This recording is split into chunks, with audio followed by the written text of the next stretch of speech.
যাচ্ছে কেন? আপনারা কেন ভাই? ভাই কেন নিয়ে যাচ্ছে ভাই? জানি না ভাই। ভাই কেন নিয়ে যাচ্ছে ভাই? ভাই প্লিজ ভাই। হ্যাঁ ভাই। وأعجب من مريد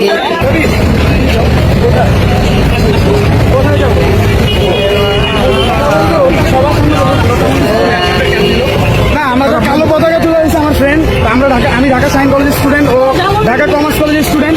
কালো পতাকা তোলার কারণে আমরা কোশ্চেন করছি কেন কালো পতাকা তোলা যাবে না। তো বলতে পারতেছে না, এখন তারা বলতেছে তাদের পতাকা এটা ইসলামের পতাকা। আল্লাহ রাসূল সাল্লাল্লাহু আলাইহি ওয়াসাল্লাম বলেছেন খোরাসান থেকে কিছু কালো পতাকা ভাই অশ্বারোহী বের হবে যারা ফিলিস্তিনকে স্বাধীন করবে। তো আমাদের কিছু ভাইয়েরা কালো পতাকা নিয়ে নামছিল 5 জন, তাদেরকে অ্যারেস্ট করা হয়েছে। সবার সামনে পারে নাই, মিছিলের পিছনে তারা ছিল, পিছন থেকে তাদেরকে অ্যারেস্ট করছে। ইন্ডিয়া যে নবীজিকে নিয়ে কটূক্তি করার কারণে এখানে একটা মিছিল হবে, তো আমরা যাই। তো আমরা বেসিক্যালি শুক্রবারে আপনার বাইতুল মোকাররমে আসছি নামাজ পড়ার জন্য। তো নামাজ পড়ছি, নামাজ পড়ে আমরা এখানে দাঁড়াছিলাম, মিছিল বেরিয়েছে, মিছিলে সাথে সাথে গেছি।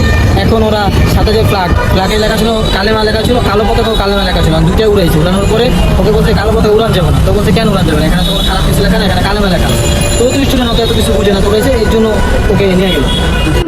جميلا لبعة المكس فيها بالذهب